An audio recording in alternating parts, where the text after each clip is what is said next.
So we're really proud and pleased to welcome these 5 returning ambassadors. They asked themselves the question, they figured it out. So give a huge cheer for Hayden Taylor from Telefonica's Think Big.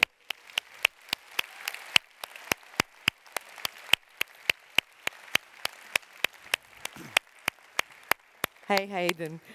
Michelle Henry from our strategic partner, Barclays. Woo.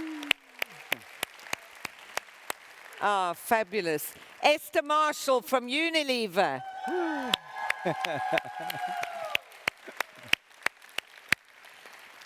Olivia Laskowski from Siemens.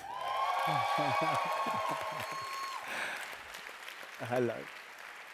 And an enormous, enormous shout out to our brilliant, wonderful, loyal colleagues, dear friends from L'Oréal. Thank you.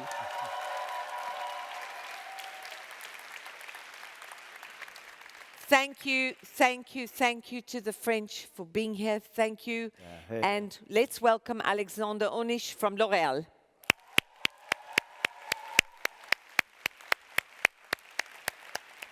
And starting us off is Hayden, the creator of Unlock. Take it away.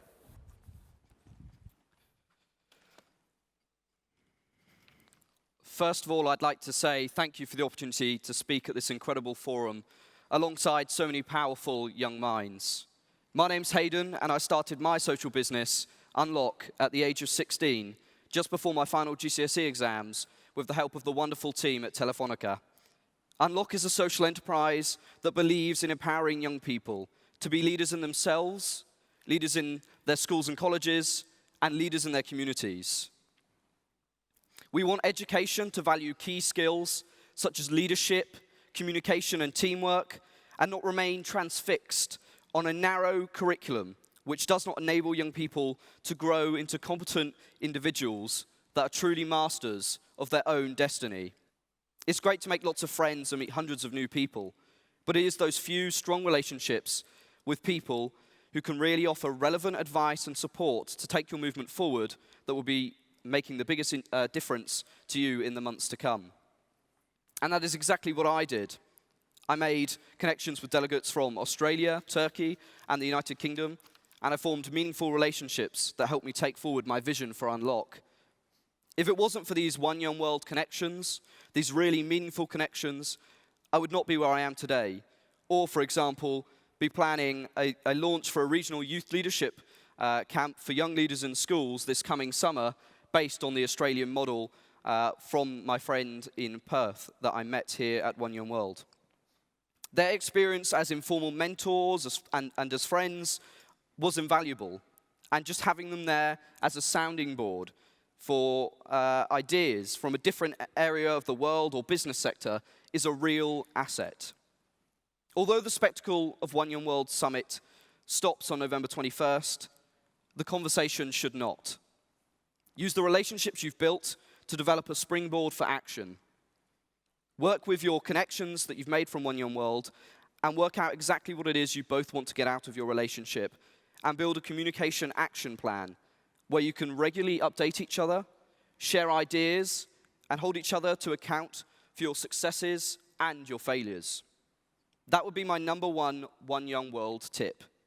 Invest more time into those you find real connections with, and establish a communications plan to keep in touch and work together. After all, it's after the summit that things really happen. So just get out there and do it. The people in this room could be your potential future friends, colleagues, business partners, or just simply fellow citizens of Earth interested in what you're trying to achieve. Go network, be pragmatic, be open and honest, and be bold. Thank you.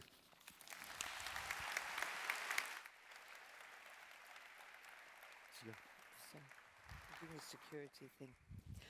Right, and next up from Barclays in the UK, I'm sorry, I've lost my notes here. I beg your pardon, is Michelle. Michelle. Thank you. Good morning. I'm actually a Philly girl, so I work at Barclay Card in Wilmington, Delaware. And I was glad to see people trickling in a little bit late because I assume that means you were out last night, which is fantastic. Because inspiration happens in this room.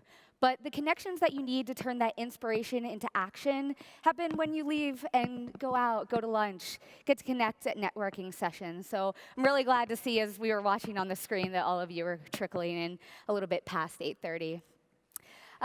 So last year I had a chance to speak about a project I work on as part of Barclay's corporate social responsibility.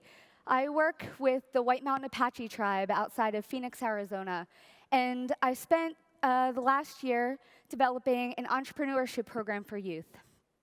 When I came to the conference, I spoke about how this was empowering people to take ownership of their own future. And I realized that what really needed to happen was to create a business incubator so that the kids who are going through the entrepreneurship program could then actually start the businesses that they were learning how to create in our learning curriculum.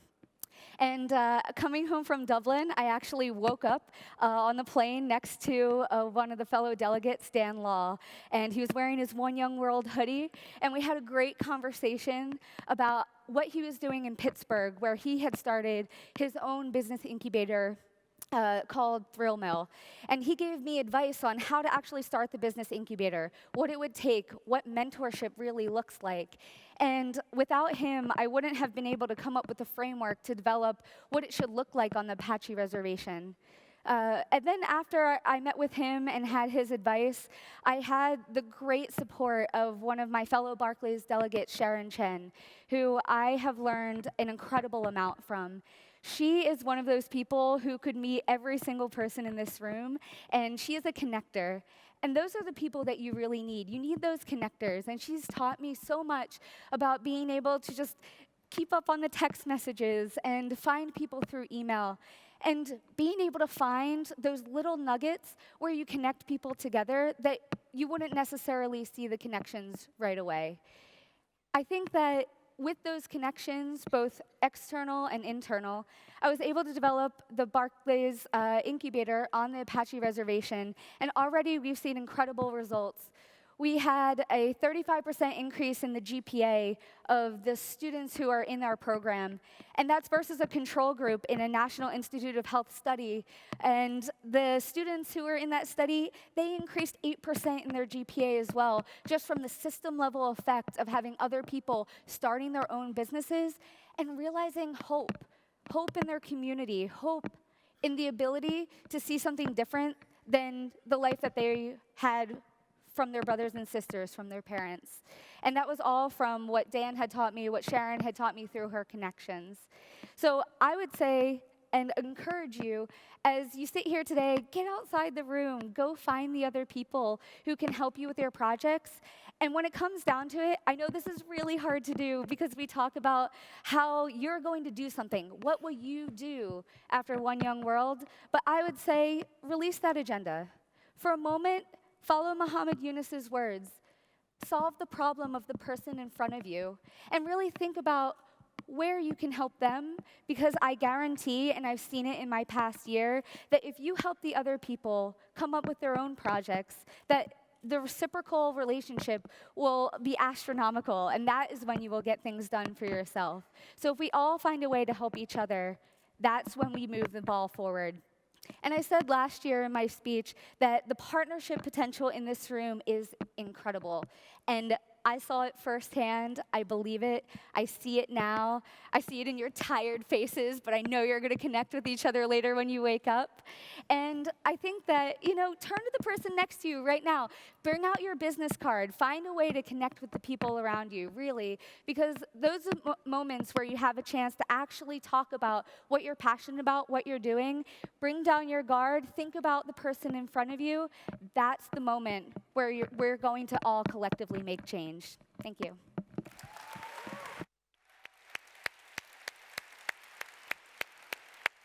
Michelle was one of the 2014 delegates who actually made it onto the highlights video. So as many delegates as there are every year, your face is a face and a name I actually know. But if my glasses are off, I can't see you. And if my glasses are on, I can't read my notes either.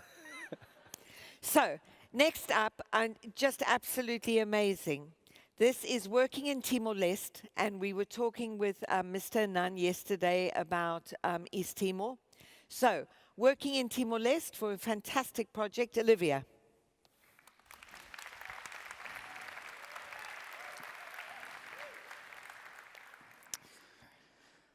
So imagine for a moment that when the sun disappears at night, so does your access to light.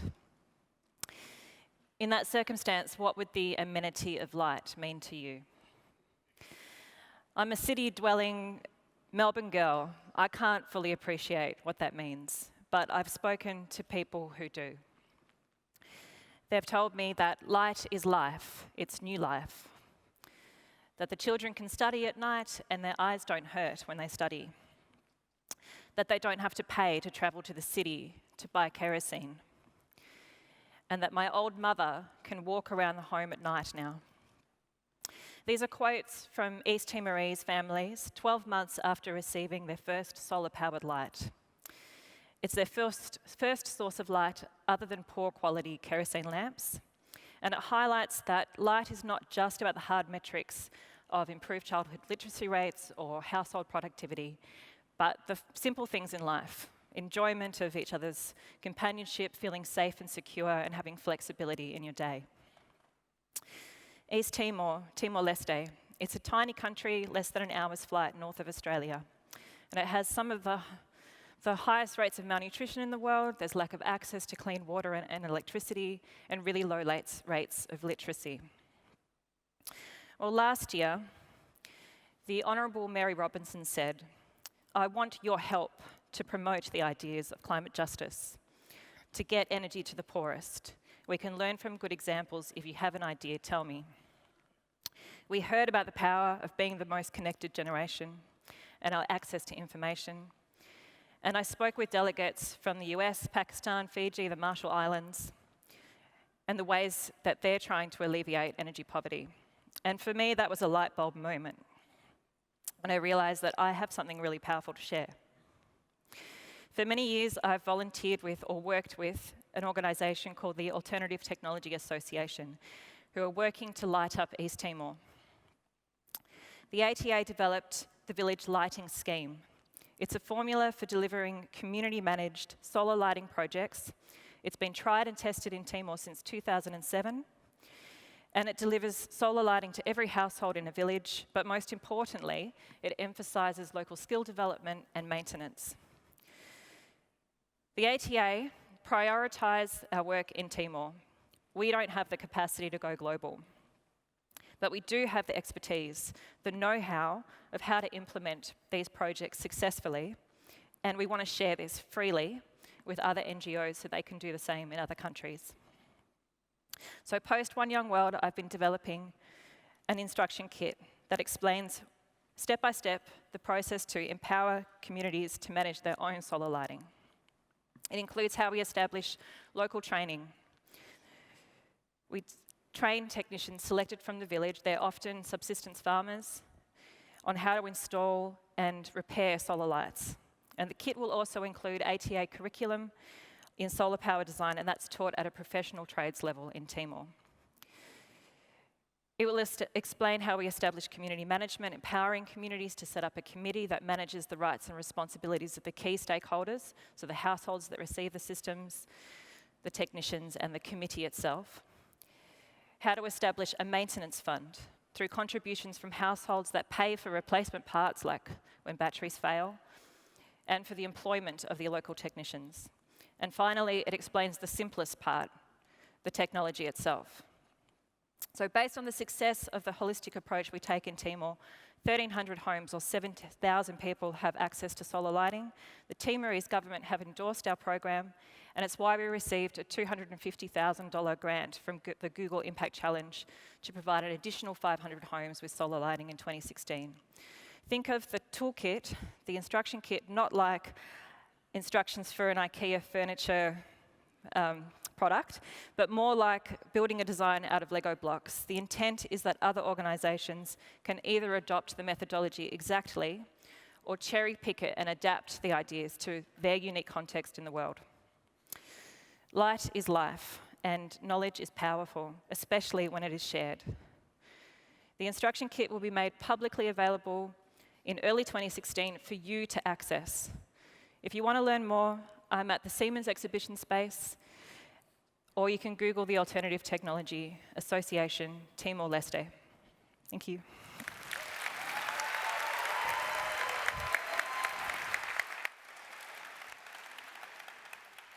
And next up, let's give a big cheer for Esther Marshall from Unilever with her program, Stand Tall.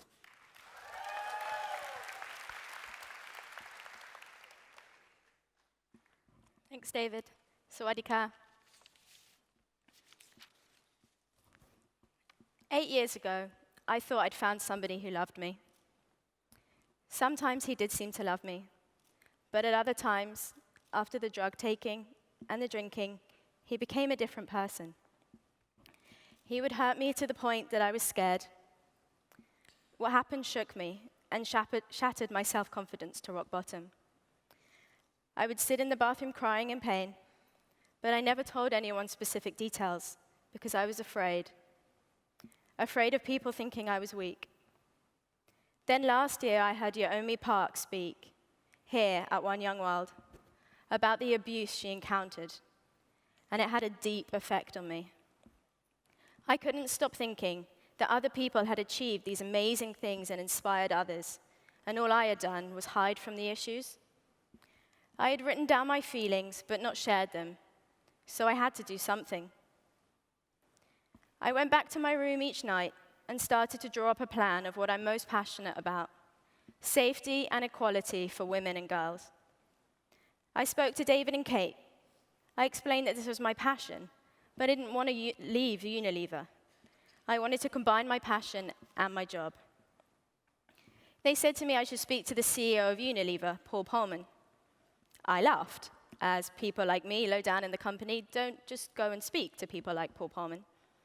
But David messaged Paul to say to look out for an email from me. So I started writing again, this time an email, scrutinizing every word. Eventually, I sent the email. Within 2 hours, I had a reply saying, let's find a time to meet. Thinking I had 15 minutes maximum with the CEO, David explained that I should do a 5 to 6 minute presentation and leave the rest for questions. It didn't quite go like that. After talking for an hour, there was a knock on the door from his secretary saying he probably needed to move on. So I left the office with Paul's buy-in on the project. He shook my hand and said, Esther, don't let me down on this. In the meeting, Paul gave me names of people I should talk to. I reached out to them. One of them was the vice president, and she brought into the idea. She said I needed to speak to the chief sustainability officer. Another huge opportunity.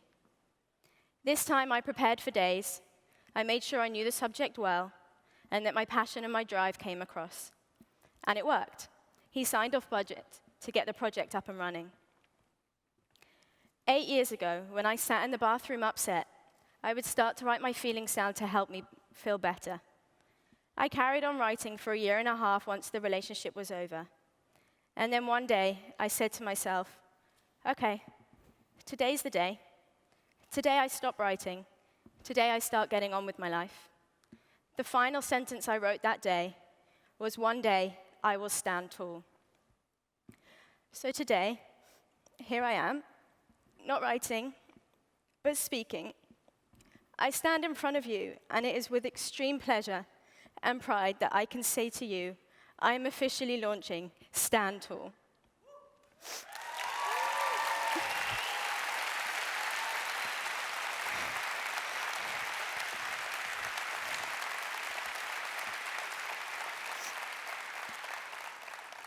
The Stand Tall web-based platform will be a platform with two aims. Firstly, to provide the NGOs, charities, and organizations working in this area a platform to publicize their services and tools, helping victims find them and broadening their positive impact. Secondly, to provide an anonymous platform for people who have been through abuse or have seen others go through abuse, with a cathartic opportunity to share their story, with the added benefit of helping others, coupled with an education platform with safety tips. Please go to www.standtall.org and have a look. There is a feedback button just for One Young World, because you are the best people to get feedback from. You know how we can make this the best user experience possible.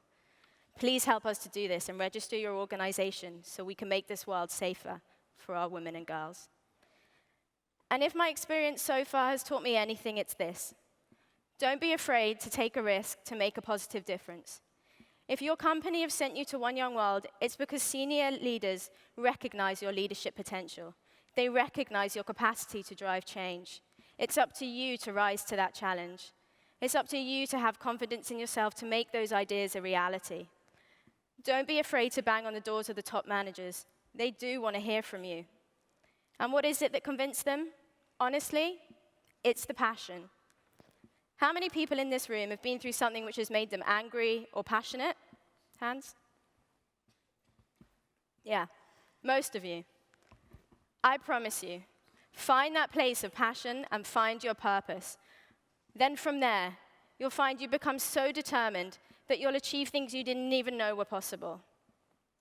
So from 8 years ago to here, from a bathroom floor crying, scared, with no confidence, to now finding my passion and purpose, sharing my story with senior leaders, speaking on stage in front of more than 1,000 people, and now launching my purpose in the form of Stand Tall. You can achieve things you didn't think were possible. We are the generation who need to make a difference. Whatever else you do after this conference, please find the passion and purpose inside you and go and make a positive difference. Thank you.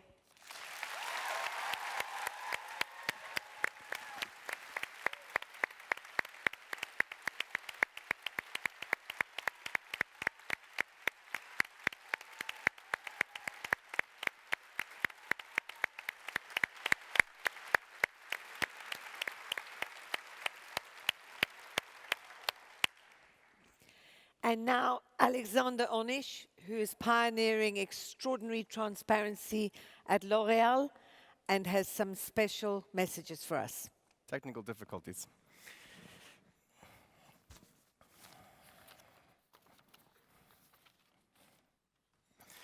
Two years ago, I was in your place, and I remember it very well.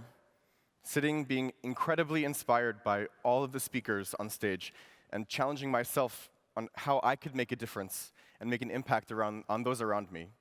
But you know, in the beginning, I actually felt jealous, just like Mohammed Yunus said, because in the beginning, I thought my best option was just to quit everything and join a nonprofit.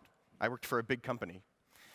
I expressed this feeling over a drink with a Pakistani delegate who was working in an NGO, and it was how she replied that really helped change the way that I saw the conference and how I saw my role in the future. Think about the millions or hundreds of millions of people that your company affects every day.